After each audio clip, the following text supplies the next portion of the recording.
All right. Good evening, and welcome to another episode of Salem by Night. My name is Will.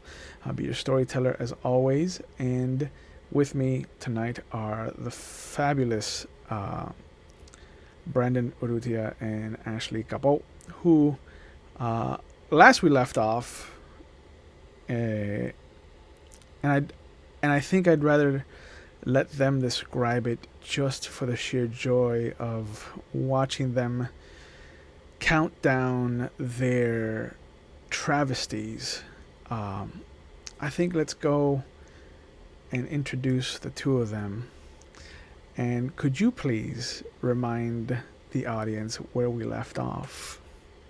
I don't know about Ashley, but I remember I think last session was just us explaining to Will how there are multiple colors of highlighters.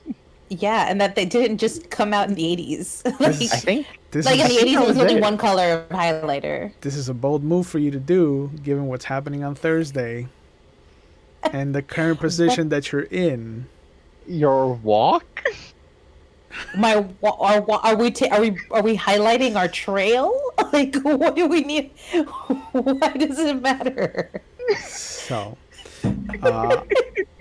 I'm dying, Will. I'm dying. A second death. Is that what you want to do here? After assaulting a federal agent and trying your best to jump off of a riverboat that is dry docked, you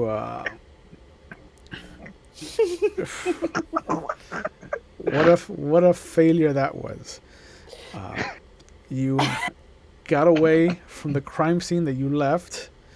You reconnoitered north on the riverbanks, where you walked around soaking wet for a good 20 to 30 minutes as you followed a vampire who was following another vampire, and then lost them. Ended up at Albert's apartment, where you proceeded to discuss Atlantis, the things that you saw in the riverboat, and then bedded down for the night, or for the day, as the sun was creeping up on the horizon. One of you had a very intimate encounter with said sun, as one of the windows was left wide open that evening, and the other one of you has no shifted all the way to hunger 5. I distinctly remember saying at the beginning of that night, it's gonna take forever to get to hunger 5. It's gonna take forever to get to hunger 5. I rewatched the episode just so I could see where the dominoes started to fall, and it was the very beginning. But you did say, man, I chose this because I'll never get to hunger 5, and here we are at hunger 5. So bleeding as you come to, and the blood rushes through your body, invigorating it and giving it the energy to come to life again at this, as the sun has set. You can see the remnants of your fingers starting to kind of heal up and reknit themselves. The blood and the musculature and the bone just kind of grafting forward into the first kind of knuckle, into that second knuckle, rather. You can see that as it's starting to look like in a couple of more days you'll have the use of your hand again at its full potential. Suddenly, in one hand, a hole begins to creep itself into existence as the palm of your hand suddenly begins to bubble and spew blood out of it, and then the right hand begins to do the same. You can feel something cold tracing down the sides of your face and above your mouth. You can feel it coming down the side of your face from your ears, and you can feel this coldness emanating from your feet as well. And then, as the horror is about to sink in for you, there's a sudden gnawing voice in the back of your throat.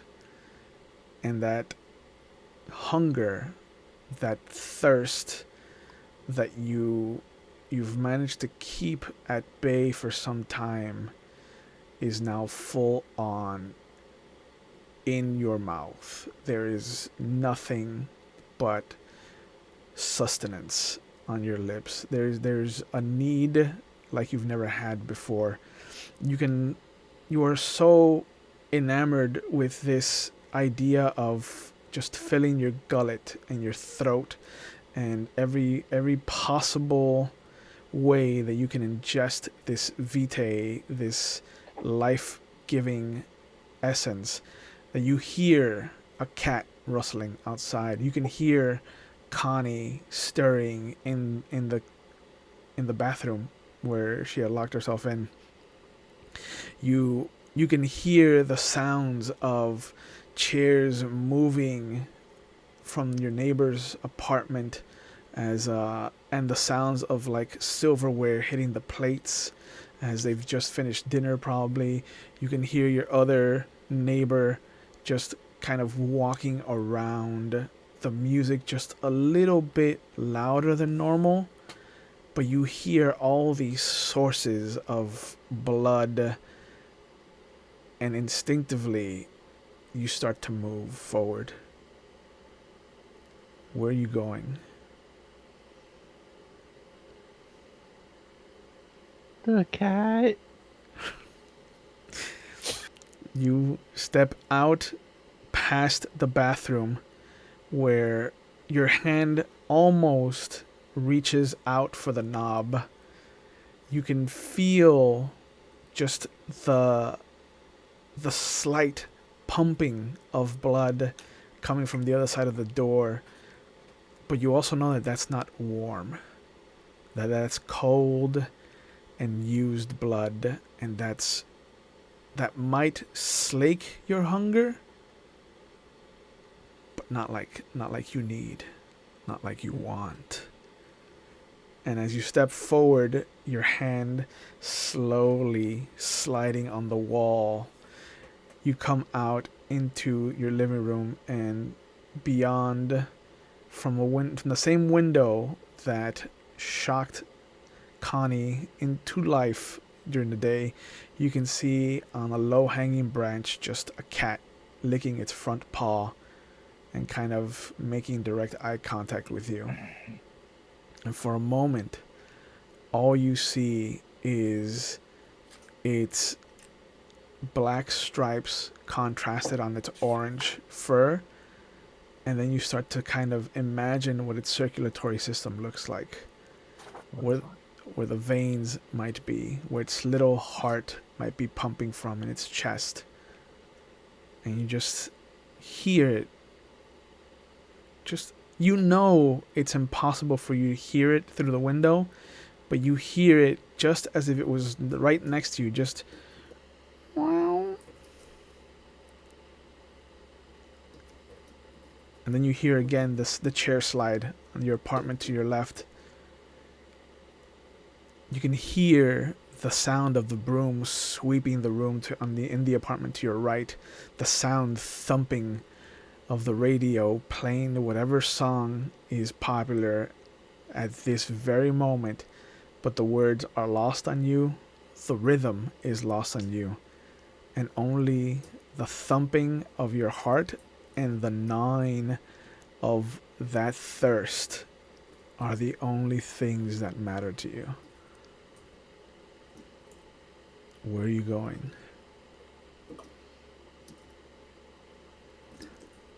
Out the front door.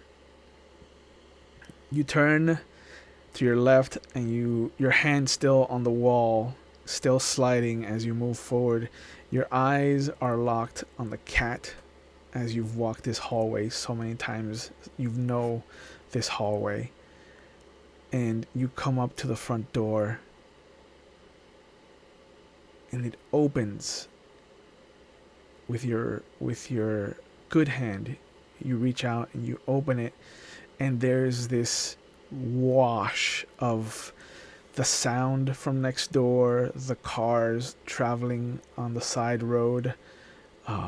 You can hear now a second voice coming from the apartment to your left, and you can hear the sound of giggles or laughter, like someone is enjoying themselves to your left. And to your right, you can hear now the sound of water being wrung out of some handcrafted towel as a mop, as somebody is sitting down to kind of clean their house on this otherwise regular Saturday evening. You are in your doorway. The world of darkness extends out from you. Where are you going?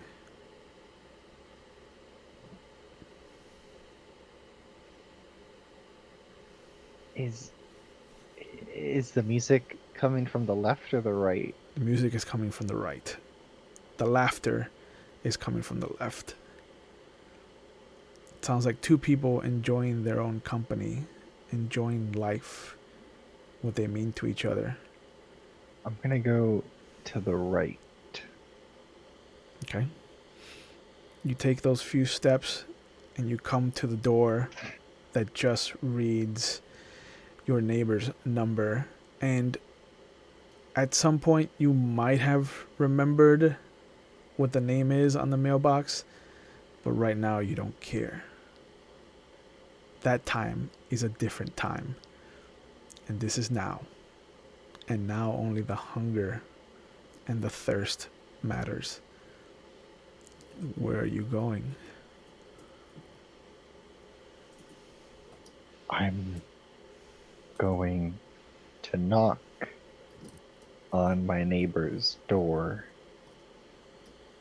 You hear the familiar female voice, "Coming!"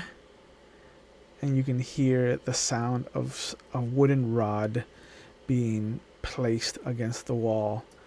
And sure enough, the sound of a lock clicks, the door handle twists, and slowly the door begins to open. So slow that it is painful. You're not sure if it is a cruel taunt by the beast inside you that it's letting it play out so slowly. But you could swear that there's no human way this door could open any slower. And that thirst and that hunger is gnawing. It is clawing at your throat. Your mouth is on fire. Your lips hurt, cracked, and beaten like you have been in a desert for months with no water. There is still the sensation of something cold running down each of your major fingers. There's still the sensation of that cold, slopping footfalls that have led you here from your own room, your own apartment, where you have left Connie to her own devices. But it doesn't matter now, because the door is opening. Where are you going? Well, I feel like it's too late now to just jump off the balcony. There are 5 or 6 footprints leading from your apartment to this door. The door that is now 20% opened, that you can see this woman's soft right hand on the inner frame of the door. You can see what looks to be a silver intertwined kind of Celtic knotwork bracelet hanging from her wrist.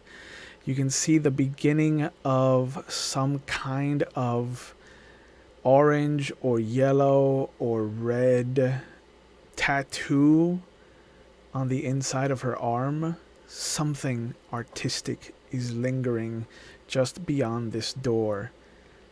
It is almost enough for you to get your head in, but you haven't seen your quarry. You can just see the arm.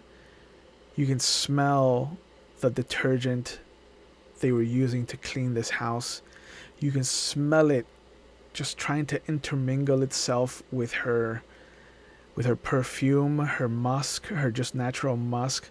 You can smell the sweat on her brow, the work that she's put into cleaning this house, this apartment of hers. And you start to see the rest of this tattoo as the door, again, you're not sure if it's you or if it's just the world conspiring against you, but the door is moving so slow. And this pain is just getting hotter and hotter in your mouth and your throat, and it's starting to extend out from it. Your heart is heating up. It's starting to boil over. There's just this heat in your chest, and you start to see that it's feathers. It looks like a lowered tail of some peacock, just starting midway up her forearm and following up towards her bicep and her elbow. And the door is slowly opening. And again, you hear that voice that's not your own, that's not anyone's, but you've heard it before, and it just asks, "Where are you going?"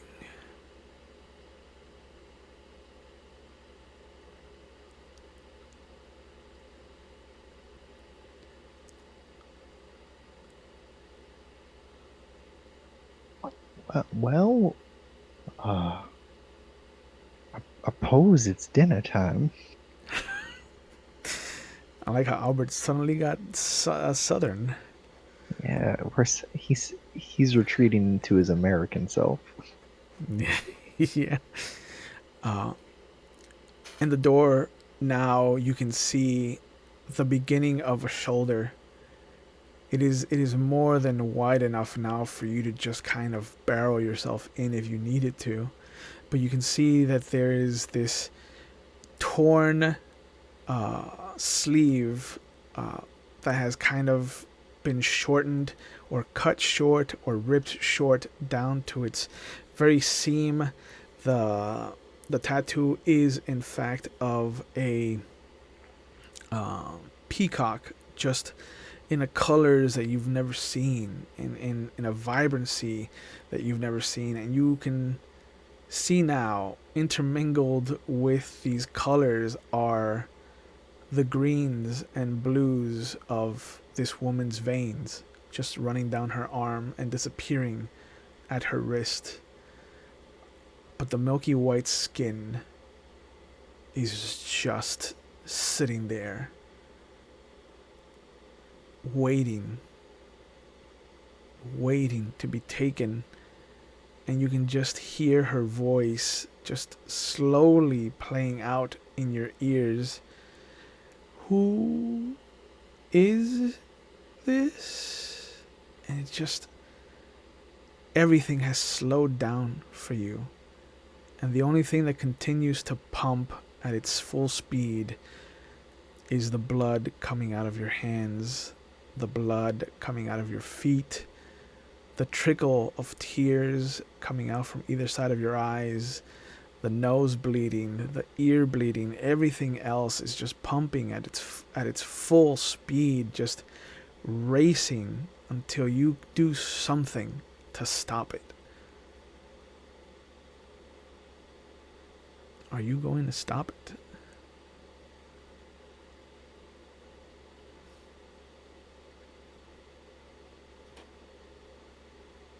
Can I try? What do you want to try? Kind of just want to think of my wife. Okay. Go ahead and give yourself a superficial point of willpower damage. And let's roll willpower. So I now have 2 willpower, Yep. and I'm only rolling 2. Yep.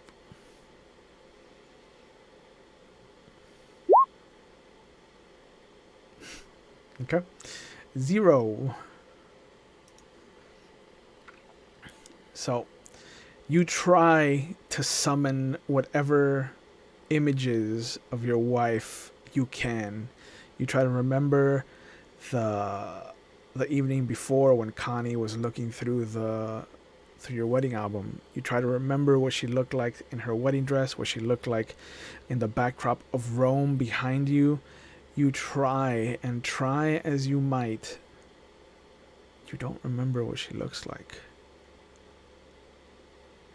There's this black void wherever she was in your memories. And the only thing that has replaced her is just this splatter of blood. Even your daughter has been replaced with this image of a beating heart and just the blood and the sustenance that it would keep you alive if all you did was drink some more of it. And there's this full arm just waiting in front of you. And the door is now open enough that there's a look of recognition on your neighbor's face. Her clear blue eyes have this sheen of recollection, like she's never had a bad experience with you in all the time that she's lived here.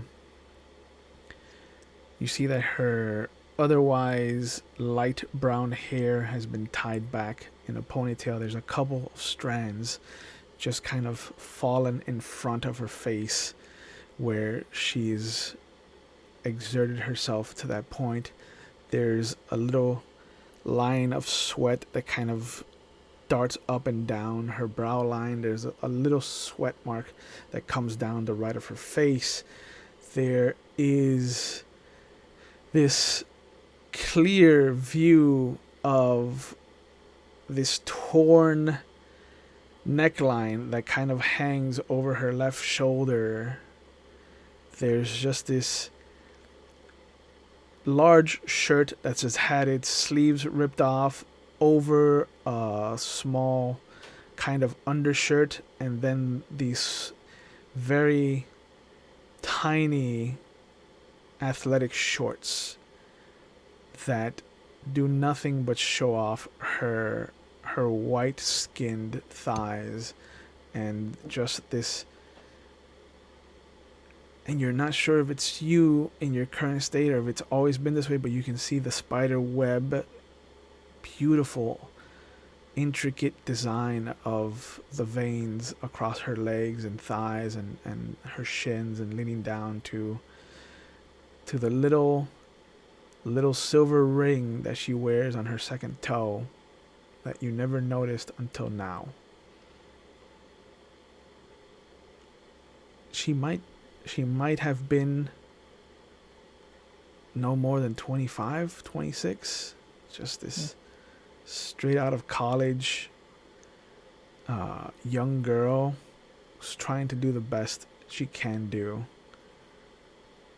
And there's a smile that comes over her face as she recognizes you, and she says, "Mr. Frost." Just everything slows down again. And that voice just asks, "What are you going to do?"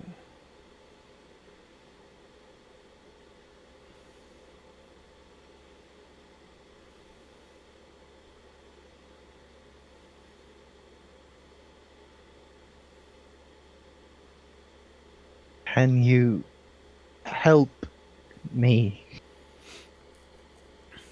She nods in slow motion to you, and she starts to extend her hands out towards you to help you into her house. You can hear the cat meowing in the distance as it jumps down from its perch. You can hear a table slide as the couple begins to get intimate. Good for them. You can hear the door to your bathroom begin to open.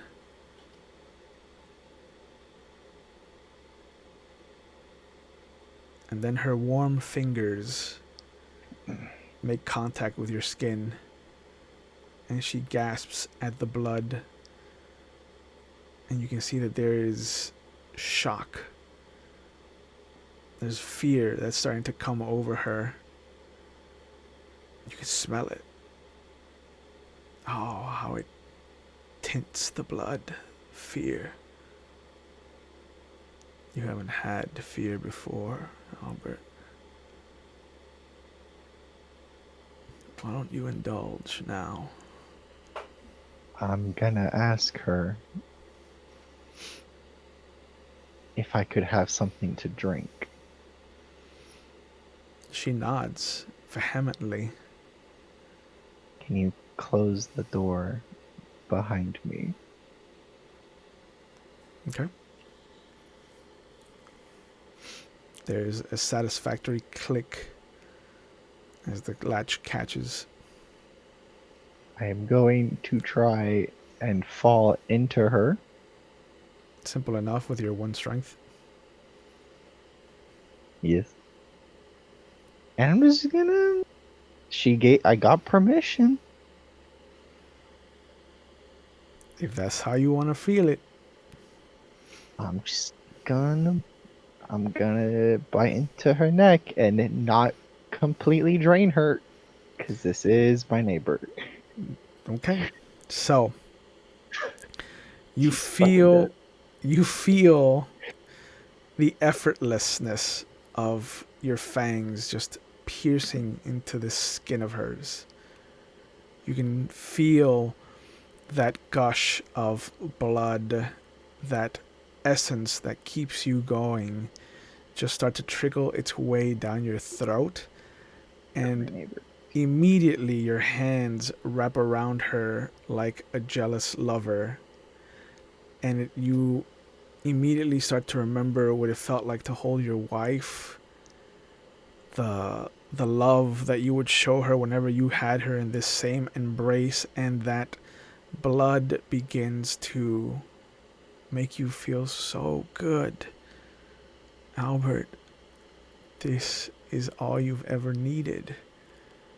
And you just start feeling that first full mouthful go down, and then the second mouthful goes down, and then the third, and you start to remember that a human can be pushed to near death, but they'll survive with medical attention.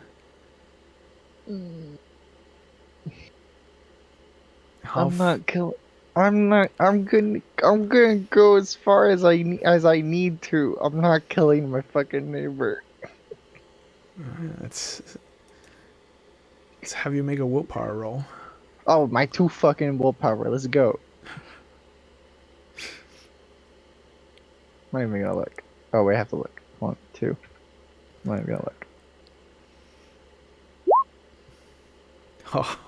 look. Sure enough, you start to feel her heart beating in tandem with yours. It is like twins in the womb. Your chest pressed against hers as you almost release her. Just as you can feel that threshold, that Rubicon, to give you a Roman example of what would be too much, you stop. And there is this heavy gasp of air that you intake as your mouth is ripped away from the wound that you've created on this woman's neck. And you can hear that snarling animal that lives inside of you start to retreat into its doghouse. You've slaked 3 hunger. Okay, cool. But you've left quite the mess. Yeah. I'm gonna lick her wound clean. It closes. I'm gonna lay her on her couch. Okay. She has paled another shade. She will not survive without medical attention.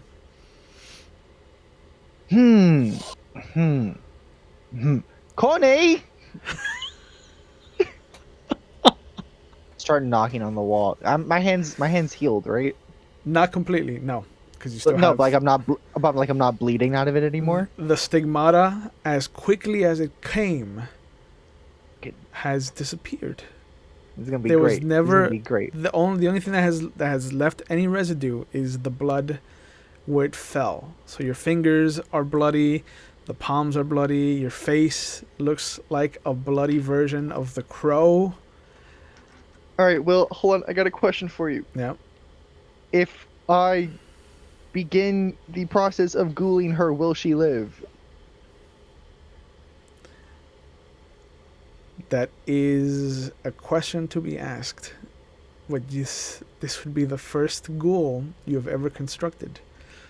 Ever, like since knowing you, outside of that one dog.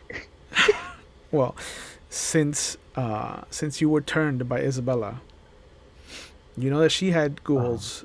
She had 2 that she was very fond of, but Can I make a fucking intelligence check to tell him? Can I just like fuck? I got 3 different backup plans going right now, and the whole time he's just knocking on that wall, yelling for Connie.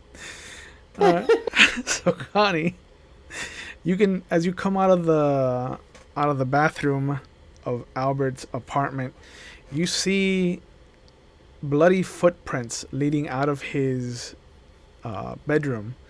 A small pool of blood looks like is where the feet print come from, and they kind of linger in front of the window for a moment. There's like another pool of blood that has kind of pulled up there, and then they continue out into the open door that leads to his front courtyard, and to the right of his room. And you can hear on the wall banging and the muffled sound of Connie. What time is it?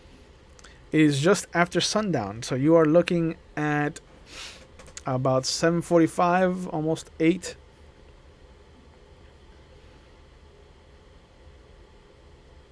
No, sorry, 7:30, closer to 7:30, 7:45, between there. Okay, so I'm going to look at all of this, and I'm guessing I'm gonna be confused because the source of the sound is on the opposite side, right? It is. Where he's yelling from It is from is. the neighbor's house. It is coming from the neighbor's house from the side of the wall, from the other side of the wall where he taped up his bad rendition of what he remembers from the corkboard. I don't recall you saying it was a very good rendition, but that's fine. Sure. It did have multiple highlighter colors. It had two and They a red did. pen. And a red pen. And a red pen. Because someone didn't believe in blue. So I guess I'll go over to the wall Yep. and be like, "Ah, Albert! Much to explain, much to explain. Can you please start cleaning up all the blood? Thank you. Where are you? Are you? Where people are having dinner? You can't just pound on the wall. Actually, they're starting to shag. Let's not get in. Where are you? Where are you? I'm on the... Get over here! Okay. So the first thing I'm gonna do is close the goddamn curtains. Okay.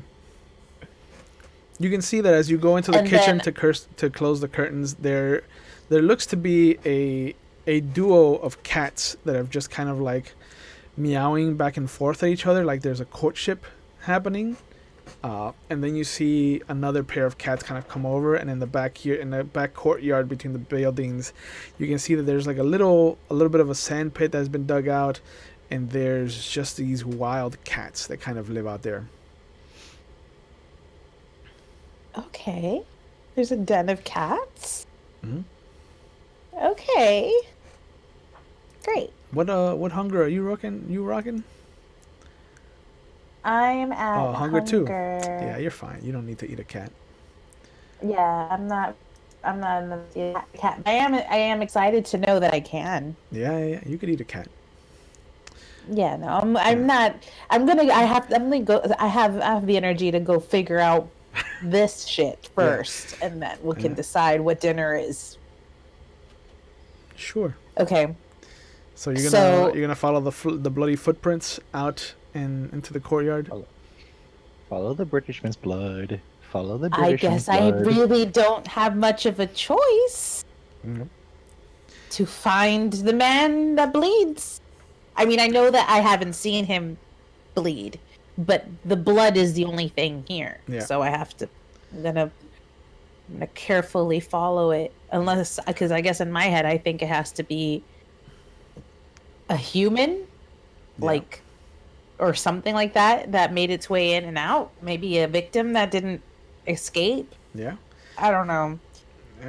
But sure enough, you come out, and as you see the footsteps lead to the right, you kind of follow them as well, and there's an open door where you see that there's a small pool of blood in the doorway itself, and about a little bit more of a fainter now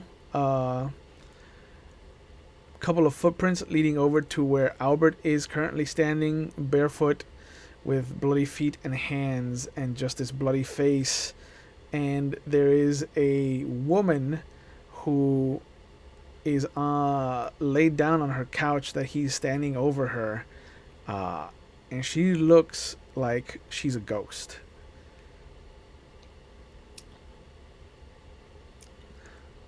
What the fuck, Albert? I can only explain so much in the short amount of time that I have right now. I need you to start cleaning up all the blood while I call the paramedics.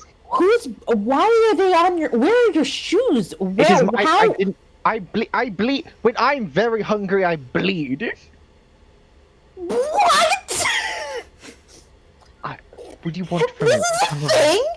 Yes, like Padre Pio and like Jesus Christ. Oh my! What? Then who is she? Oh, this is Melissa Hammond. She's my next door neighbor. I may or may not have just almost drained it. I'm about to fix this. I just need you to go do one thing so I can fix this, and then we both don't get found out.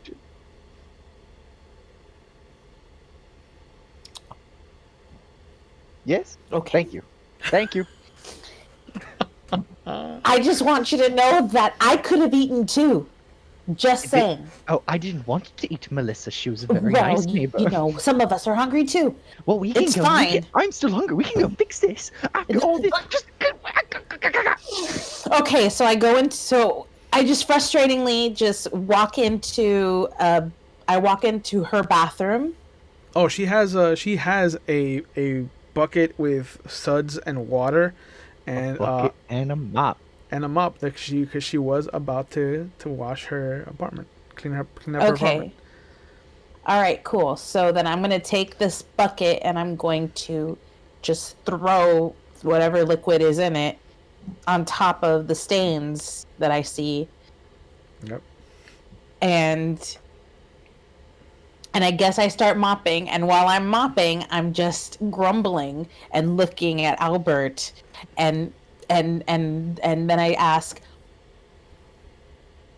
did anybody else? I'm guessing someone else saw you because I found you super easily Well, I was also because calling of the for you. trail of I'm not- blood you've left. I've only been awake for what feels like 4 hours, but it's actually been maybe 2 minutes. So So this is what we're going to do. We need to stage this because no, it's going to get fixed. I just need I need like 4 seconds. what are you going to do? Well, it's going to be interesting. Do I remember how? Do I know? Do I know what I'm doing? Let's have you make an occult and intelligence roll and see if you can recall any time that they might have discussed the making of a ghoul.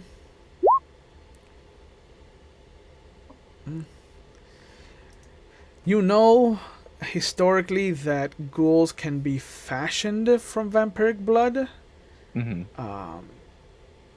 or vampires who mate can make ghouls is one of the stories. There's a lot of hearsay and just stories that have kind of trickled their way down to you, but nothing concrete. Do I have enough time to put blood in her mouth and call the paramedics? If you put blood in your mouth, you would raise your hunger by 1, And that's 3. because you would have to give them enough vitae to magically enhance them. That's. Look, we've already hit 5 once, so what's the likelihood of us doing it again? It's all in your hands. I know, so we're Your gonna bloody hands. we're just gonna crack open the fingers that are already missing, and we're just gonna. Wow, this might be like the most ironic thing I've ever said. We're gonna stick them down our mouth. Just gonna like squeeze out the blood, and then while I'm doing that with the other hand, I'm calling 911. Or multitasking. Okay. Don't worry about me, Connie. I'm taking care of this. So Connie just sees you kind of bite into your 2 stubs and then shove them into her mouth in some erotic fashion, while you get the phone with your other hand and just kind of rotary call 911. And then you use that same hand as you bring your phone up to your shoulder. You use that other hand to kind of rub her throat so she begins to swallow, because it helps if the human actively swallows the blood and not drowns on it. Yeah, of course. But go ahead and raise your hunger level by 1. It's really nice because Ashley doesn't know what's happening. Connie doesn't either. It's right. I wrote down in my notes. I have some splaining to do. Yep. But sure enough, We don't want them to know what happened. So just make it look like there was no blood on the outside. I'm taking care of the inside.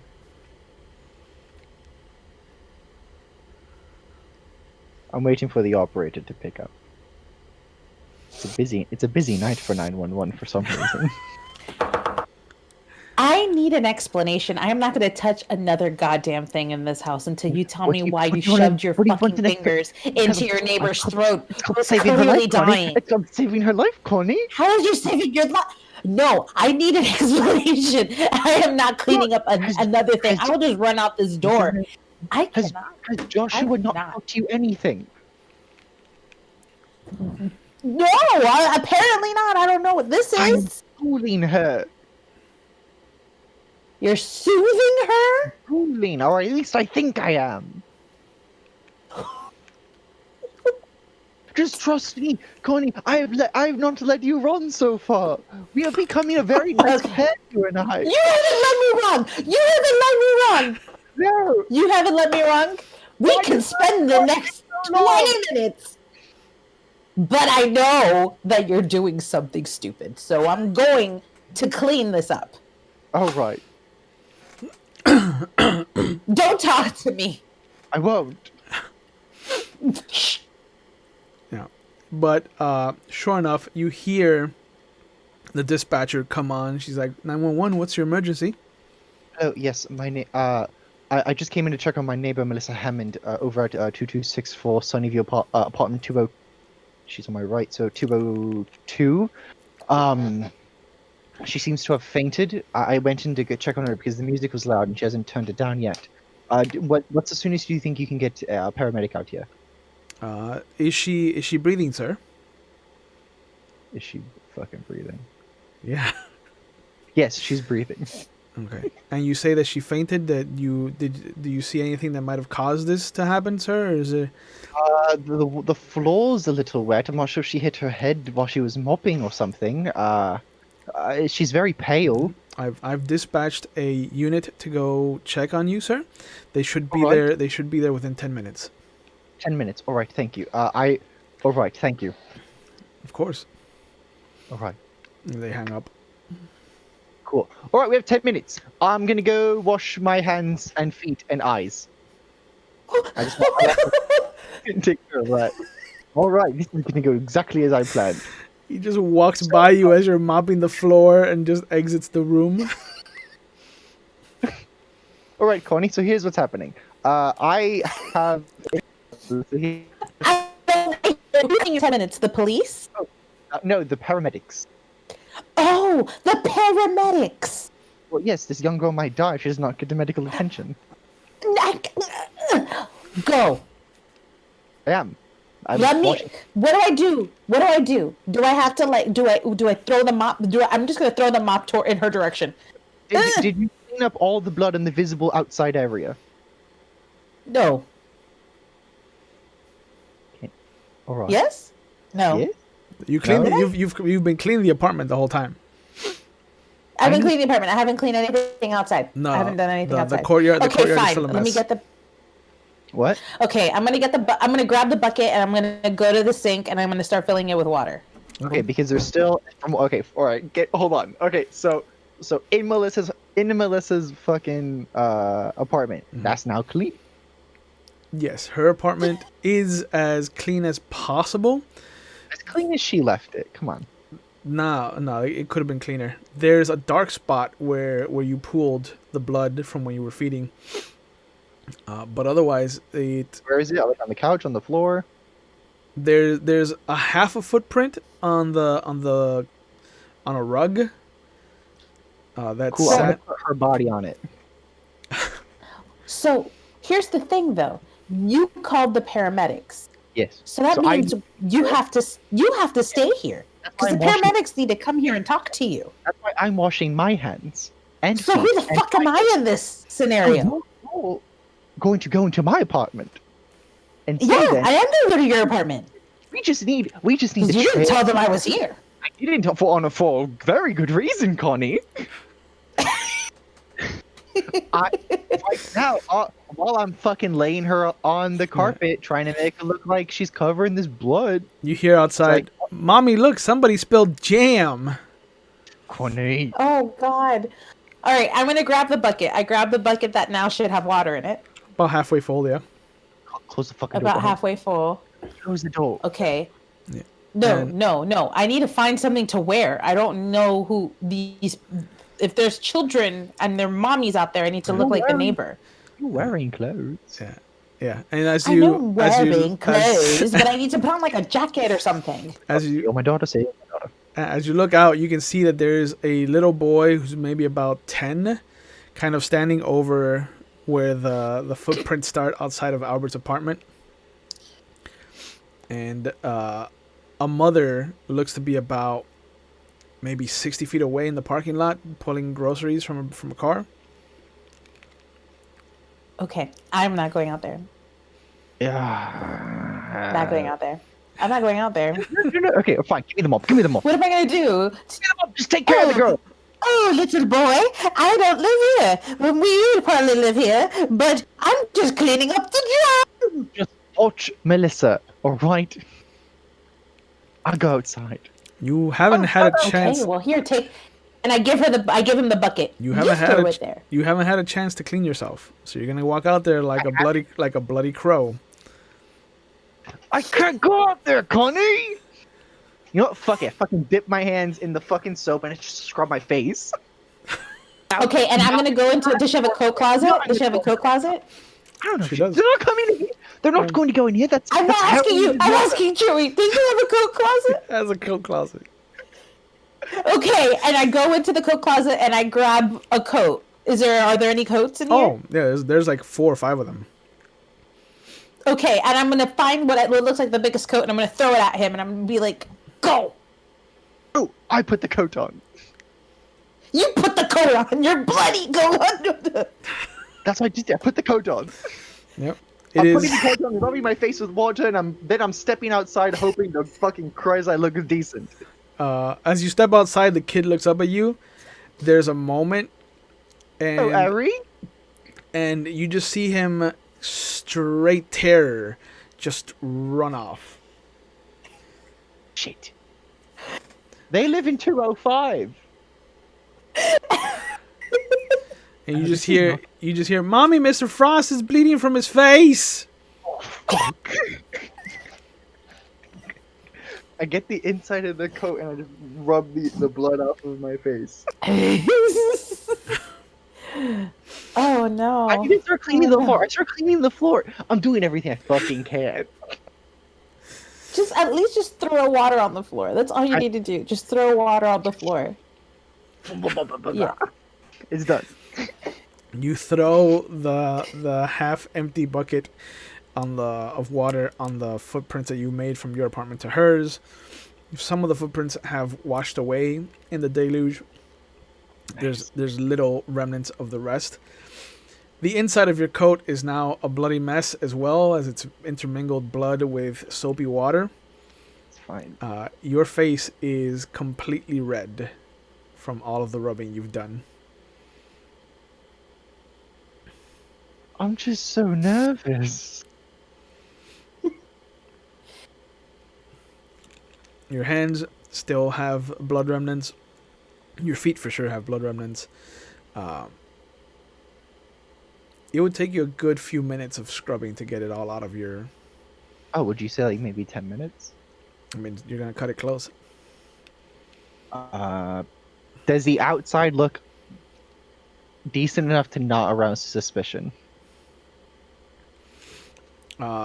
As far as the footprints are concerned, Yeah. yeah, you can get away with it. All right, then God, let me fucking think about this. The inside of her apartment's fine. My apartment is closing the door. No one should be able to go inside, because there is blood on my walls. All that's left is my body and my jammies. Sure. Well, you're contractually obligated to tell me if I'm forgetting something. There are bloody footprints leading out of your apartment. There's a big hand-sized streak that runs down the wall from the bathroom to the door. Of inside my apartment? Inside your apartment. Okay. Yeah. But otherwise, the only thing that you've rubbed blood on is this heavy coat. Yeah, so if all the rest of the issues are only on the inside of my apartment, that is fine. Sure. I'm gonna go inside my apartment and then fucking clean up, switch clothes, do fucking all of it. Everything left I can do to just make myself look presentable. Okay. Fucking soap, on my face, Just jump in lotion. the. I don't know if you should go in the shower, but you should probably. So you go into your room. You leave a second set of footprints that now lead into your apartment. Are-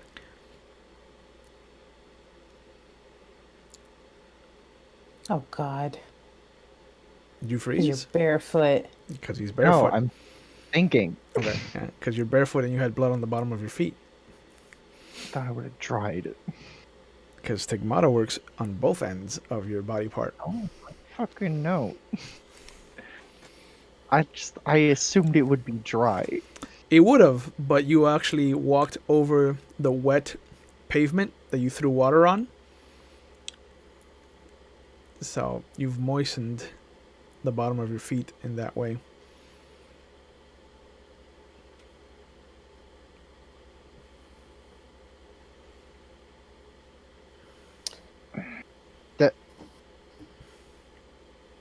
All right. Is her door? Is there like a pane of glass next to it? No, it's an apartment. I'm just trying to figure out like where's the like how close is the window to her door? Like a front-facing window. Yeah. If There's- there is one. There's one about 2.5 feet away from it that kind of gives you a view into her kitchen. Yeah, I'm trying to see. I'm trying to fucking like, oh, maybe I fucking broke through to open the door to save this woman's life. But that's not feasible. If Nah. it's that far. Not with one strength, no. Well, I mean, Connie could have broken the window for me. Yeah. Let's incorporate Connie as Oh, great. what is it, accessory? Well, I mean, I already am. So. You know what? Better idea. While I'm watched, Connie, can you clean the outside? Well, I'm just finishing. Okay.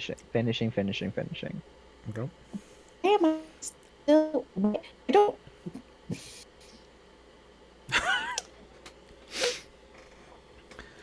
Anyway.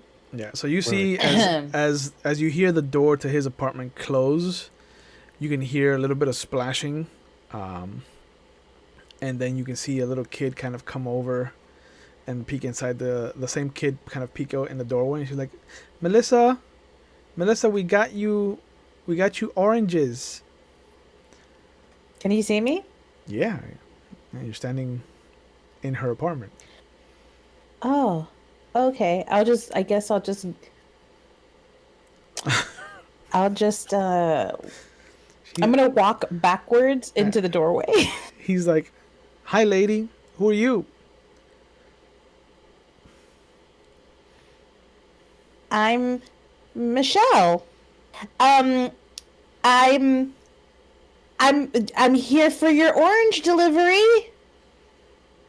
You're not Melissa. Ooh, but I'll take them. Thank you so much. And then I'll take them and I just, I don't know, close the door. Okay. You hear him outside.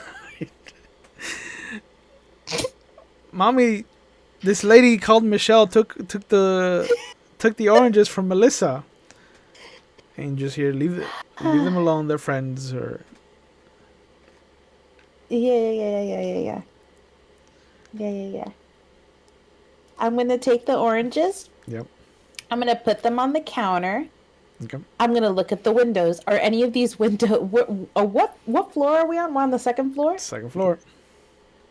Okay. Are there like balconies that like does he have a balcony at his house and this one has a balcony too? Yeah, it's a small, like maybe a 6 or 7 foot gap between the two balconies. 6 or 7 like that. I can't just do that in the daylight or in the nightlight. I cannot just do that. Okay. The only people outside are the cats. There's only cats out there? In the backyard, yeah. But aren't there other windows and stuff? Like, couldn't people see me from their apartments? Yeah, across the way. Okay, well then I'm going into stealth.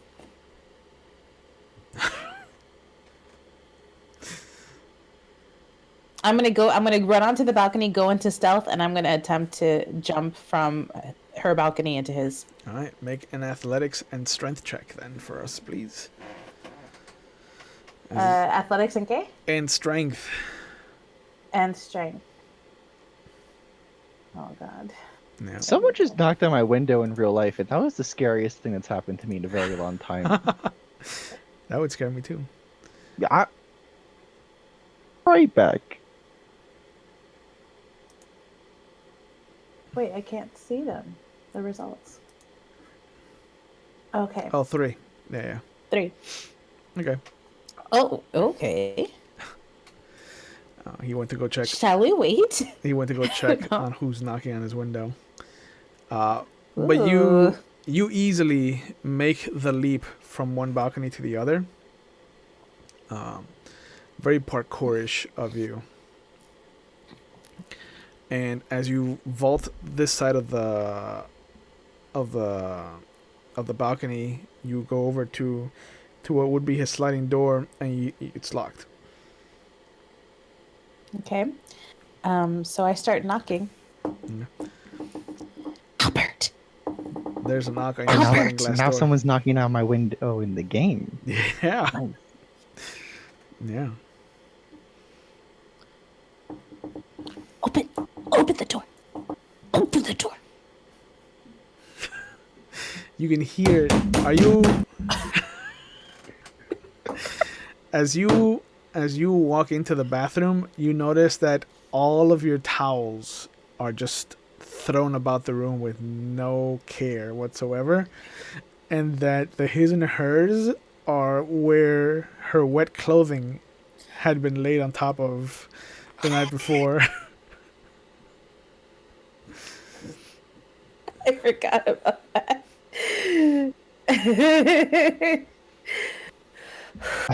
I think I will kill someone tonight.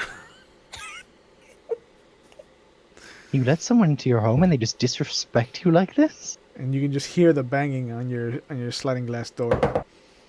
Is my body clean yet? Your face is clean, your hands are getting clean, your feet are still not clean. If that is Connie, I am not answering till I'm done. Just hear it getting louder. Open the door! The second my hands are clean, I go. Okay. So you go over to the sliding glass door, you pull aside the what's it called? The Venetian blinds, and you can see that Connie's just standing there.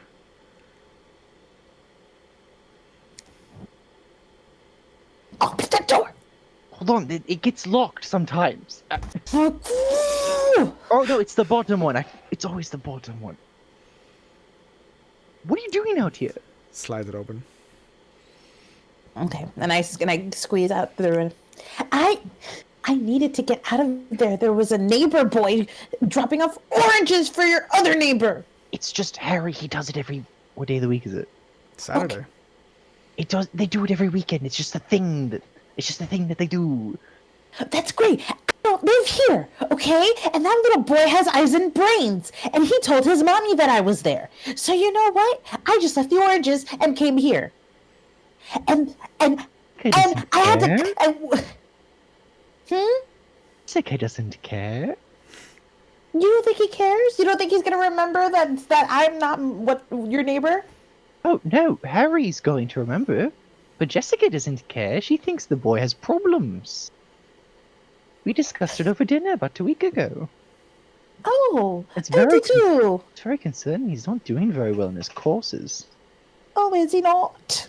No, he's not actually. It's... You need to explain to me what's going on and why I was in your neighbor's apartment in the first place, and I couldn't even eat her if I wanted to. All right, And why you were putting blood in her mouth. What's happening? Oh, Connie, if you let me talk, I'll explain everything to you. I'll explain everything. Please let me put shoes on because I'm bleeding out my feet. I'm bleeding out my feet. You were Thank you, bleeding out your Connie. feet. I'm going to go put shoes on. Can you clean a little bit of the blood while I go stand And so the paramedics don't come and don't come in here because I'm not sure if you've taken a gander, but there's blood all over my walls, and we can't have Yeah, people well, seeing whose that. fault was that? Probably the person who turned me into a vampire. We can deal with the logistics behind all of it in 4 minutes when the paramedics arrive. Just clean Put the. on your. I am. Just please, just clean a little bit of the blood on the outside. I don't care the inside. Oh, I'll take care more of the inside. cleaning! More cleaning I have to Never took do! care of the outside to begin with. Okay! And More then cleaning! just stay in here. I'm not even going to talk to you about the his and her towels. I put my slippers on and I go outside. Right as you open the door, you see that there's a tall gentleman that you recognize just sitting there with a disheveled brown kind of auburn hair and just this wispy kind of wild beard. And he just looks down at you. He's like, there a reason you got all that blood on the floor and walls? When I get wait, is this Joshua? This is Joshua. When I get hungry, I bleed out of my eyes, hands, and feet. We're taking care of it as we speak. Connie is going to come and clean this. I'll swear to God, I'll explain everything. I'm just going to go and wait for the paramedics with my neighbor. In your slippers. It's covering the blood from my feet. All right. Because I didn't have time to clean my feet. Is it alright if I come in then? Please make yourself at home. I cleaned everything up. There's a actually, just give me like 20 minutes. I'll explain everything. Or Connie can when she's done helping me with the predicament that I've found myself in. Thank you. We don't drink wine or food, but there is some because I have guests sometimes. And I walk into Melissa's apartment. All right. He walks into your apartment, and as soon as he closes the door, he just looks at you, Connie. He's like, He's something, isn't he? You know half of it. You know what I've been through. You don't know that I had to follow this guy. This guy is talking to. There's voices around him. He's bleeding from his face. He sort of kills the neighbor. Can you explain why a vampire would put their bloody finger into a dead person? Because I don't think that's how I was turned. I don't know. Is he turning her into a vampire, or I don't get not. it. He doesn't have permission from the prince. So what is that? Whatever. The point is that now he wants me to clean, and he expects clean. He expects me to clean the neighbor's house, and now he's expecting me to clean here, and he's expecting me, and I don't give a fuck about his and her towels. I just want to get some rest. I want to know why I've been thrown into this stupid situation, why you made me have to do this, and why the prince wants me to do this, and why your face is on all of these photos. I'm hungry now. All right. It's all right. Let's take it one step at a time. Where's these pictures you guys saw, or this corkboard or whatever you were talking about? We've reproduced it over here, and I point to. He looks at it for a moment, and then you see him start to roll it up and take it off the wall. It's like, I'm gonna take this and show it to the rest. See if we can come up with some reason and try to narrow down who's ratting us out. Do you know what agency this agent was with, or they announce it? No idea. All I know is they screamed government agent. They didn't specify any particular agency. All right, well, that's... So. Yeah. We figured there'd be some eyes on Salem after the murder started, but This is too close. What does this mean for you? Aren't you scared? Aren't you more concerned? I've survived worse. It's not like if it's just a government agent, then there's not a lot they can do against us. I'll outlive them at the worst case scenario. If it's something worse than a government agent, and that means that they're getting backed by the government, yeah, and that's a little bit more grounds for concern. There's been whispers ever since the beckoning happened that there's a new movement going on, and it's not just here in the States. It's a worldwide thing. Movement? Yeah, I don't want to talk about it, but I mean, like if it's something that I'd rather you know instead of you kind of finding out and worrying about it. But how much do you remember about history? Particularly Spanish history. A little. All right. I mean, I did take a few classes in college. All right. Well, if you remember, there was a thing called the Inquisition, which is when a bunch of heretics were burned at the stake for being witches and for turning against Jesus Christ and whatnot. And that was partly true. It was more of a movement that the church had set in motion to hunt down and kill kindred during the Middle Ages. It was damn near effective. Wiped out terrible number of us. Since the beckoning happened, there's been a resurgence of crusaders stepping up and taking the banner of a new Inquisition. And so it's a thing that's getting traction. And I don't know if it's come to Salem, if we're in the midst of our own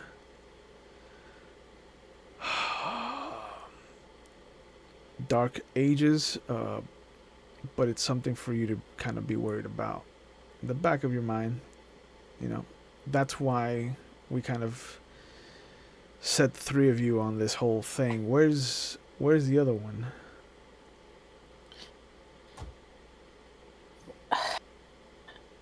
Honestly, I wish I knew. We were supposed to stay together, but we split. I told you over the phone. Yep. And we've tried calling the bar to get an idea of where she is. We don't know. She has the bag with with weapons and stuff in it, and we haven't heard from her, and we don't know. Yeah, and that was last night. So, Which bar is this that you called? it was the last call. All right. I haven't talked to Samantha in a while. She's still a ray of sunshine. Oh, that rude bitch. Yes, she's still there.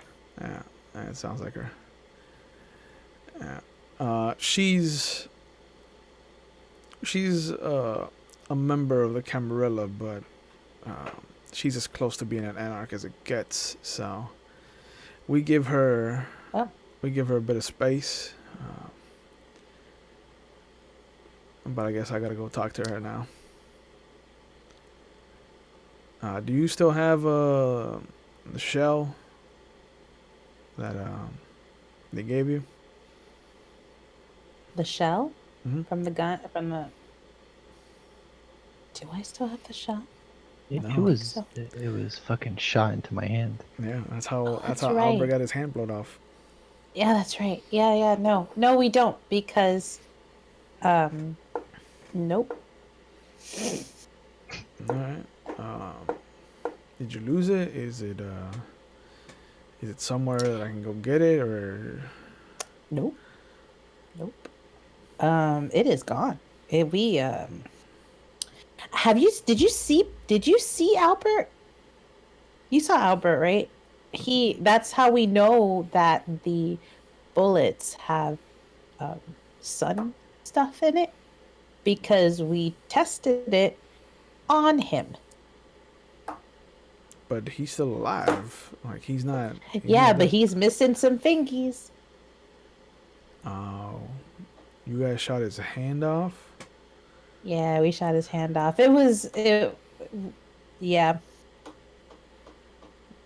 it was really funny.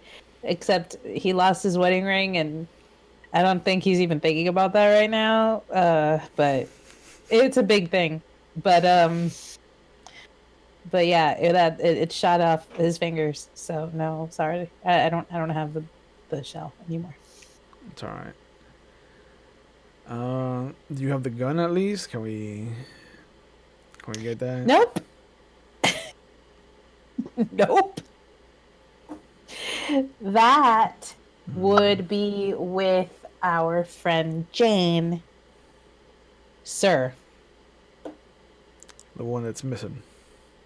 Mm-hmm. She got the gun, and the mm-hmm.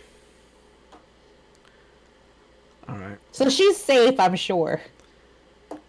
I mean, she can't be in a worse situation than the two of you are in. So, um, You're probably right. there's been a murder at the docks, so I'm gonna need you two to lay low for a bit. We need to figure out if the murder is part of this random kindred that's going around trying to make trouble for the Camarilla, or if it's just like an isolated incident. Who was murdered? Some old man, a security guard for some marina. No, we know. I know that guy. You know the security Yeah, guard? yeah. Hello, the marina.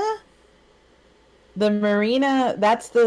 Weren't you curious? Didn't you realize that that's the same marina that you said that you didn't know about the marina and the river? Did you know about the riverboat? Did we talk about the riverboat? Not to me, no. Oh, okay, okay. So here's the thing. So we know it wasn't. It wasn't. We know who. It's fine. We know who killed that guy. He's fine. Oh, who killed that No, guy? he's not fine. He's very dead. Saying it's. We know who did it.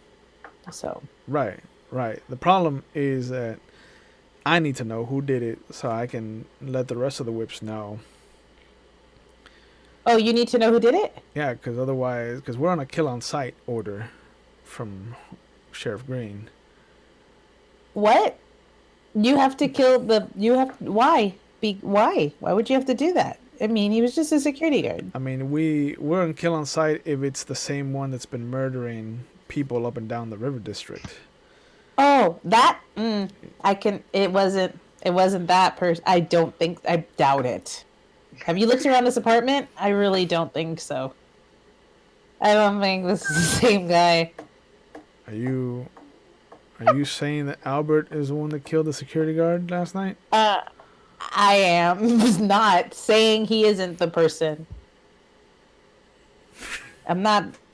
I am gonna say that he's not the person. He's like, I mean, I like to think that I've given you straight answers. I'm just scared because this guy's. Look, I don't know how I feel about Albert.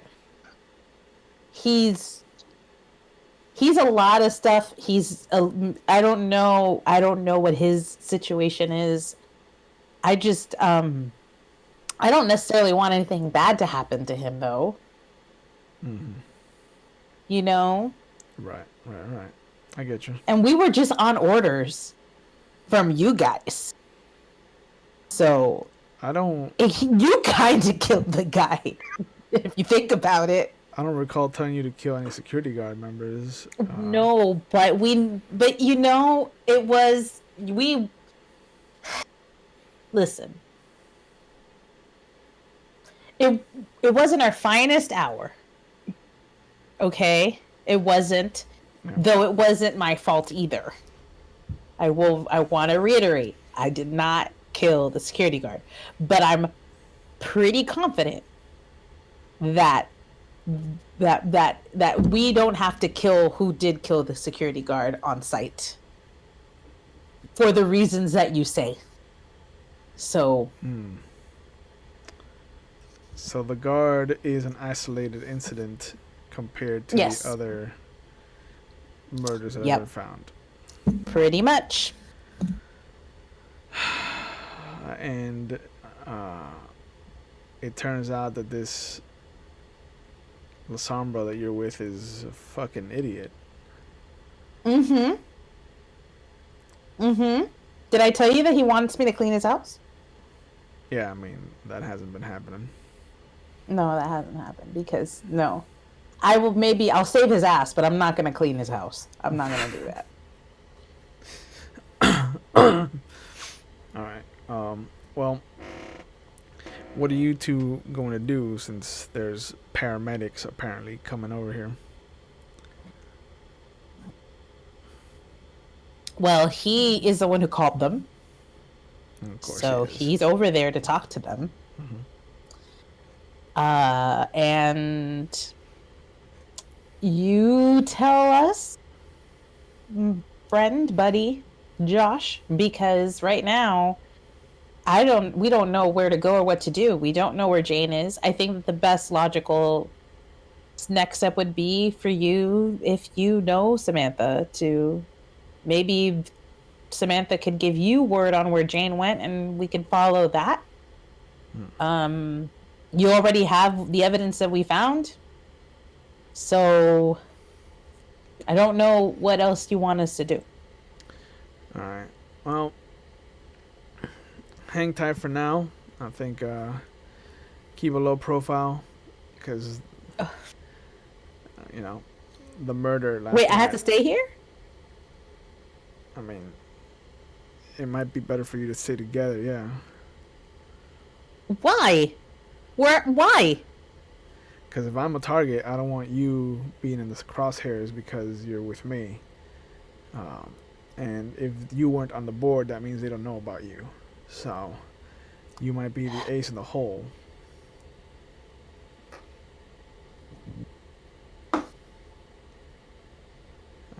I'll be back. I don't know how I feel about this. I'll be back. Worst case, I know now how to get here, so it's not an issue. All right. Well, good luck. You see as he's about to go out the front door, you hear heavy footfalls and a heavy knock on the door next door. And he's like, alright, I guess I'm not going that way. Goes out to the balcony and you see him look around. Comes back inside. You see his form become malleable and just kind of watery, and he starts to shrink down into this very beautiful auburn reddish wolf in front of you. And he steps back out onto the balcony and kind of just leaps down off of the second story. And all the cats go running.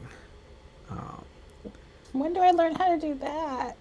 Mama, there's a dog outside. But you see him kind of chase one of the cats, and as he does, he just kind of like tears into him and swings him around like a chew toy. But you see that he does kind of put a paw on him, and you can hear him just feeding off of the cat. Oh, God. And he proceeds to go chase a few more cats on his way out. Albert, as you're kind of sitting there trying to get your story together, you hear a heavy knock on the door to the apartment. Showtime. Um, I quickly open it and I'm holding her in my arms. okay. Two beefy men come in, followed by a very strong-looking woman, and Okay. they're like, "Sir, you don't have to hold her like that. If you could, I if you just could wanted to get to just the ambulance as fast as possible. we'll check her to see if the ambulance is necessary, and Oh, okay. if you just put her down. You take it. Okay. Where do you want me to put it down? And they help you put her down on the floor right there. Oh, thank you. I'm just I'm so anxious. I'm so sorry. And you see one of the two of them, one of the males and the female, start to go to work on her, and one of the other males kind of pushes you over to the kitchen, leads you over to the kitchen, and he's just like, "So could you?" Would you like an orange? No, thank you. Could you walk me Alright. through what happened, like step by Yes, step? Of course. You are the I'd neighbor. woken up from. Yes, yes, I'm the neighbor next door. I'm in 20. I would never remember because I wrote it down last 2 weeks ago. I'm in 203. I just woken up from my mid-afternoon nap. I was making myself a cup of tea, and then I heard this music coming from this room, because I'm the behind the wall. And I thought, it's very late for Melissa to be playing music so loud, but it's fine. I don't judge. I mean, I happen to play Chopin's at a large frequency every now and then, and she complains sometimes because she doesn't like Chopin, but it's fine. I don't complain about that. But however, it was getting a little late in the night, so I thought, let me go over to Melissa and ask if she would mind turning down the music as I begin my evening studies, because I'm a researcher. I'm researching historical artifacts. It doesn't matter. That's not important. It's the event. So I come and I knock on the door, and nothing happens, which is weird because Melissa's very attentive to these things. So I go for the door handle, and it opens, and I come in, and there's Melissa, and she's lying in between her the couch and the coffee table on top of the rug. And she's laying there. She's very pale. And then I called the ambulance, and then you all arrived, and I've been here ever since. And then Harry stopped by with his mother, and she's a little worried about him. She thinks he might be having some mental issues, but he brought oranges. He does it every Saturday. Right. Yes. So, how did you get into the apartment? I just opened the door. It was unlocked. So she left an unlocked door to her apartment while she was listening to loud music, and you found her fainted on the floor? There was also a bucket and a mop. I'm not sure if that helps. The floor was wet. They look around, they're like, "Where's this bucket and mop?" It should be on the outside. I took it out. There was no bucket or mop outside, no? That's strange. That's suspicious. Could one of your other neighbors have taken them inside to... It's possible that Jessica did, but she has a bucket and a mop. She has Harry. She has to. The child makes messes all the time. He's a mud boy. A boy in mud. I mean, there have been, there's been theft lately, but not for a bucket and a mop. That's just strange. Why would you want to steal a bucket and a mop? America's so weird. This would never happen back home. Yeah.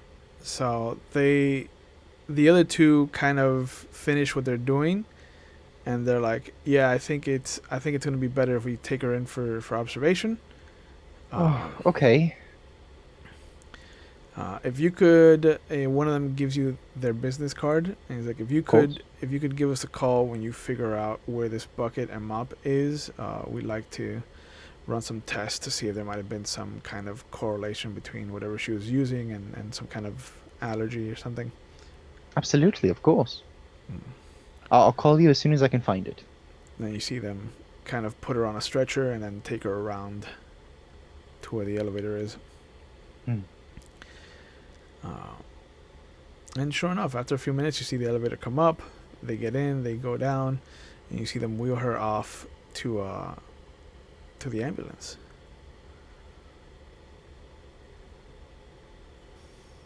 You go, Albert. And then on the other side of the what's it called? The little promenade, the little courtyard that you have, you can just see through the window Harry looking over in your direction from his apartment. I just wave. Like I look really sad. I just kind of, hello, Harry. He flicks you the bird, and then you see the Venetian blinds close as he runs off, giggling. Your mother's right. You do have a problem. All right. I close her door. I look at the fucking blood on the floor. I guess I'm like, well. Yep. I go into my apartment and I just turn. It's like, there's the bucket and mop. There's still the mess of your apartment. Well, I didn't want my apartment cleaned. I just needed the footprints on the outside. Yep. I just fucking take them off and I just fucking mop that floor real quick. Okay. You clean the little hallway outside and above the promenade. You can see that Connie's kind of sitting on the couch, I guess, at this point. So what did he want as I start cleaning my apartment?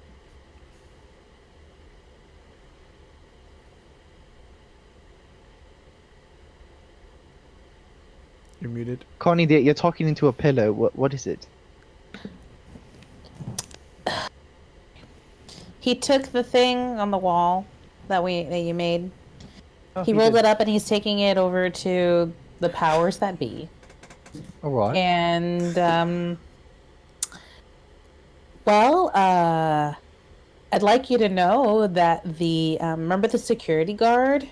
Oh, how could I forget? Your friend, the security guard? Well, Josh has been advised. Yes. To kill whoever killed that guy on site. I drop them off. Yep. It's a clatter of wood on the floor. They think that whoever killed him is also the same killer who's just been spattering and killing about all over Salem.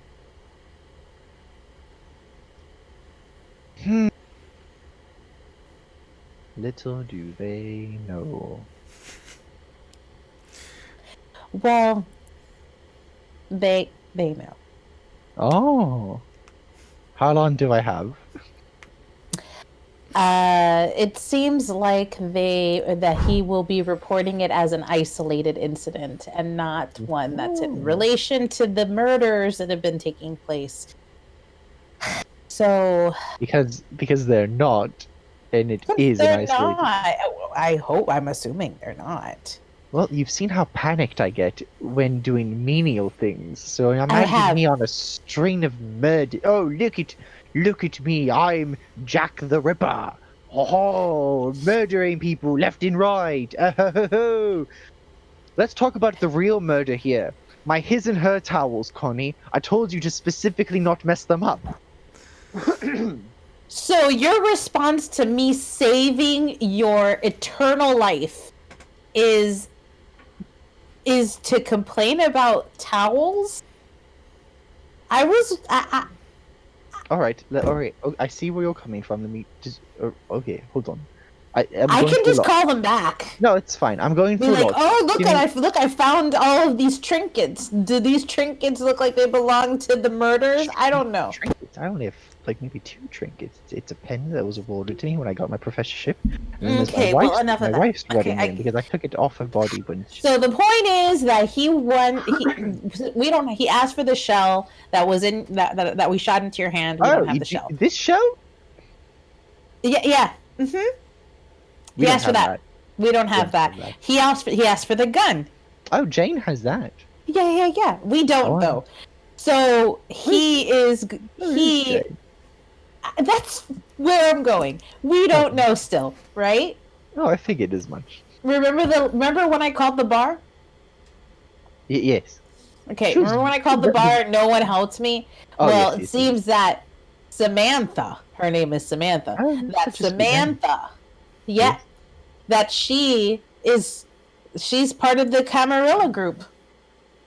Oh. Did you know that? I didn't. So Josh is on his way over there to talk to her in hopes that we can get something on Jane. And in the meantime, you and I are to stay put. Now that's the real shame out of all this. Mm-hmm. Are you okay? You look like you're going to cry. This is just too much stimulation for me. I'm really tired. Didn't get much sleep this morning. Oh, neither did I. Yeah, no way. Can we talk about that now? Can I know why you're bleeding from every orifice? All right. You were, right? Is it you're the reason there's blood, right? No, yeah, sadly. All right, I'll explain it to you while I also keep cleaning all the blood, because this isn't the first time it's happened, so I know how to get it out of my walls. I'm just going to do that while I talk to you now. So when I get like really hungry, and this is a very rare thing, sometimes I don't think it'll even happen. When I get like really hungry, I just bleed out, like. So, are you familiar with our Lord and Savior Jesus Christ? I've heard of him, yes. So, do you know when they nailed him onto the cross, that he developed this thing called stigmata? Well, I think stigmata was a result of the nails. I mean, It's not like he has stigmata. It's because he. Potato, tomato. Okay. Yep. Apparently, one of my like beautiful eternal curses for choosing to abandon my family, was when I get really hungry, I just bleed like Jesus goddamn Christ. Jesus. So you're saying goddamn all Christ. of this? So all of this happened because you need a snack? Yes. Also, fun. Just thought might as well pepper this one in. I can't touch garlic. What? I just can't touch garlic. You can't touch garlic? No. I remember garlic. Oh, I loved garlic. Me too, Connie. Also love garlic. So, what does this have to do with your neighbor? Oh, well, the hunger took over. Okay, I get that. I get that you were hungry, your neighbor. No, but like the easy. hunger like took over. Oh, like the hunger took over you, Yeah. and you don't control the hunger? Not entirely. Makes sense, because I don't recall many times where I've gotten that hungry. So Yeah, some would say like I had like a really low willpower. Oh. Yeah. Mm-hmm. So, but why though were you feeding your neighbor? oh right. So I distinctly remember my sire doing this to two gentlemen. I think they were Were they gentlemen or were they ladies? One gentleman and one lady. So one gentleman, one lady, and they're called ghouls. You give them a little bit of blood and they just live longer and just like do things that they say to you, that you say to them. And I didn't I didn't plan on ghouling anyone anytime soon. I was considering maybe my daughter, just because I care for her and I would like to keep her by my side forever. But the thought of murdering my neighbor was a lot. So I hope I ghouled her. So if she lives, Otherwise, she's just filled dead. with your blood in her mouth. Yeah, that is probably a problem. You think? 1984. Oh, is that a thing? Is DNA a thing yet? No, my Highlighters weren't, so why would DNA be? Right. mitochondrial DNA maybe, but So like blood isn't. All right. no, like they would be able to trace it to like a man who's been dead for like 40 years? Nope. probably not. No, but Oof, no. right. You also have to remember you're an amalgam of blood that you've ingested. You don't have then your own we're blood anymore. fucking- True, fine. true. So yeah, so that's everything. Yeah. They didn't ask about any of the blood all around, so that's good. It's really good. I guess now we'll just know if she comes back, because if not, she's well, bugger all. So she just becomes like your slave? Well, that's a word. I could say more like a research assistant. Permanently. For a long time. This could be helpful because then you can have her come and bring us stuff while we wait for the next thing to do. Yes, exactly. This could be a very good for us. If she lives. And the best part, you could stay in her apartment. Yay! Because she has a guest room. Mine. I don't. It's actually, well, it is a guest room. But I kind of treat it more like a personal library. Like it doesn't matter. I mean, we can fine. You don't have we to didn't go explain into that room yesterday. I mean, we have all night now. So yeah, I guess so we do. have. So we have my room. Wait, we don't have to go into it. It's fine. I'll be happy to stay in her room. I'll stay in her house. It's fine. Well, wait until she comes back. If not, we can figure something else out. So what happens? Yes. What happens when she goes to the hospital and is like looking for Albert? What happens? Like when she like wakes up and she's just and she's like, "Where's Albert?" What happens? Give me a minute. I'm gonna call Isabella.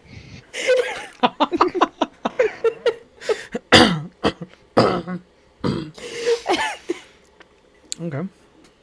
So you call the estate, and you hear a voice that you recognize as Massimo's voice. Good evening. How can I help you? Hello, Massimo. Master buongiorno. Frost. Buongiorno. Yeah. Is the madame present? Yes, for you, of course. A moment. Oh, thank you. You hear the phone being placed gently on the table.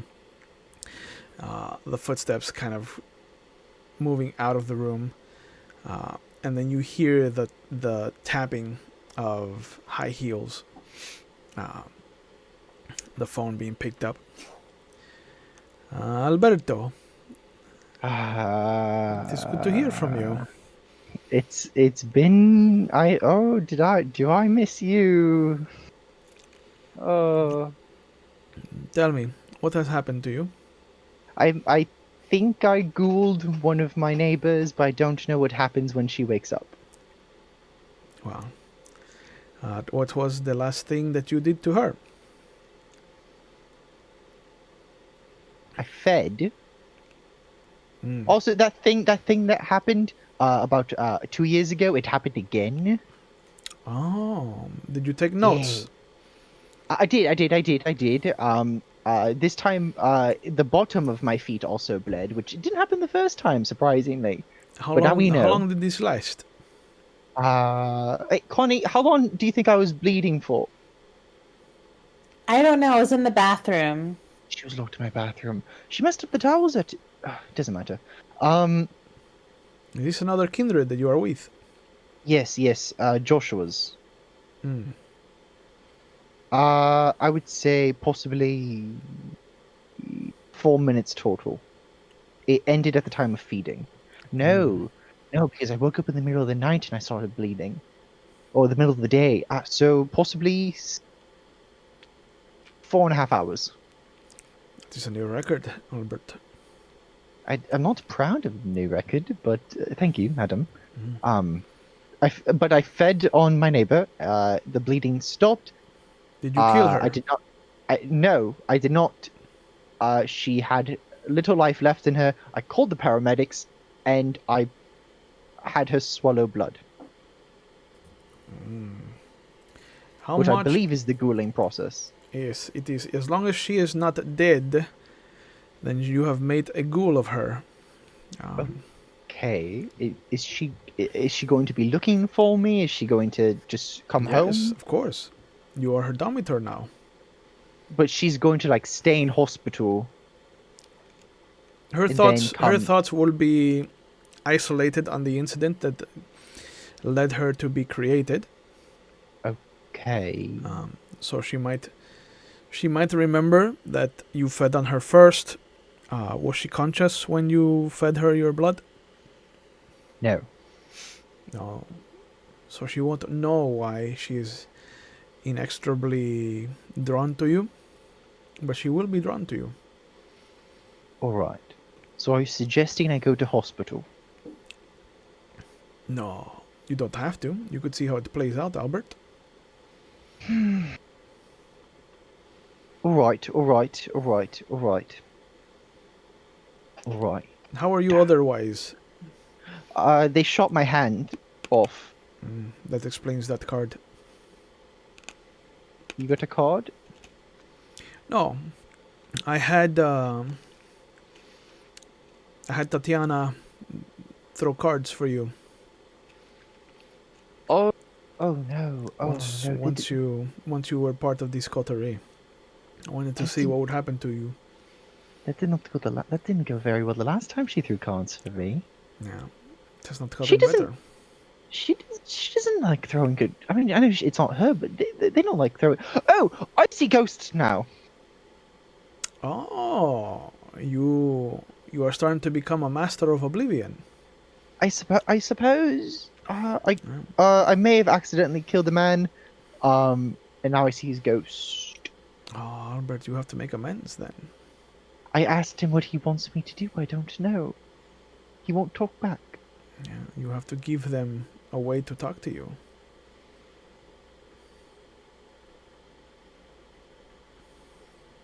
Would a board help? A Ouija board? It might, yeah. All right. I'll see what I can do by getting a Ouija board. Also, I say this one like real close into the phone. I may have made the mistake of having my daughter come all this way, so she might be coming by soon. If you want to come see her, I know you liked her the last time you saw her. She is a very pleasant woman to be around with. Yeah. I would be honored to be in her company once again. Okay. All right. I have been getting these visions, Albert, of Oh no. of a far off place somewhere in Europe. I think it looks very familiar. So I might be going away at some time. They are becoming harder to ignore. I have left paperwork in the case that I have succumbed to the beckoning. Oh, don't say that. So be aware that though you will not be inheriting this estate, as I have left it to a different child there, I will be leaving something for you. I do appreciate that. I would just please don't. I go and research. Of course, number one rule. Just don't don't disappear, please. Now that you have your own ghoul, I will have to find a new place for Massimo. Oh no, I love Massimo. I knew that I would leave him with you, but I do not want to tax your pool when you are still so fresh. Well, maybe if you just don't go anytime soon, we'll be fine. And if not, if I may insist,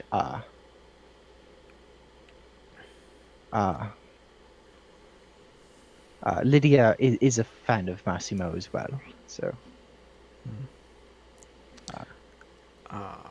But you hear his voice in the background. Signora, Paolo Antonio Marcucci is here to see you.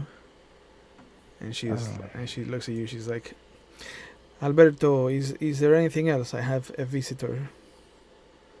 Take care of your visitor. It's impolite to keep them waiting. I will. Call me. Rain before you go. I've set up one of those new answering machines because I think they're around now. They are. I've set up an answering machine, so if I don't pick up the phone, I will receive your message. You are a man of the age, Albert. If it wasn't for Lydia, I would have gotten one. She was upset I kept missing her calls. Children are always at the root of innovation. Surprisingly. I'll let you go. I'll let you know how it goes with the ghoul. Very well. Have yourself Right. a safe night, and please try to keep your hunger at the minimum from now on. Unless Of you're course. going to try to break your record. I don't want to. I didn't like it the last time. Very well. 4.5 hours. It's a very long time. I mean, you just hear the phone hang up. So she may come looking for us. Me, specifically. We're going to find out. Do you want to go feed? Are you hungry? Could you go for a snack? Okay. There's some cats outside. There were cats outside. We have some meow mix in the fridge. No, I don't. It's a joke. No. I think we need to hunt. I suppose. You definitely need to hunt. We Probably. can't keep you hungry. Oh, Though no. you're not hungry now, but we should probably top you off, huh? Do what I did tonight. I'm a little hungry. It's going to Okay. be fun. We're going to have fun. It's going to be fun. Okay. This is the start of a new friendship. Connie and Albert. We're like a buddy cop duo. Like Turner and Hooch. Hasn't come out yet. Oh. God damn it. I don't know any other movies.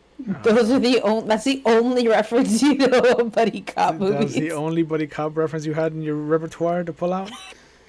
Cagney and Lacey. Laverne and Shirley. Ooh, Laverne and Shirley. Oh, we're like the Beverly Hills Cop. That didn't come 1984. out in '84. Yeah, it did. Not in Did it? April. I'm looking at it right now. In April? I think that was a summer blockbuster.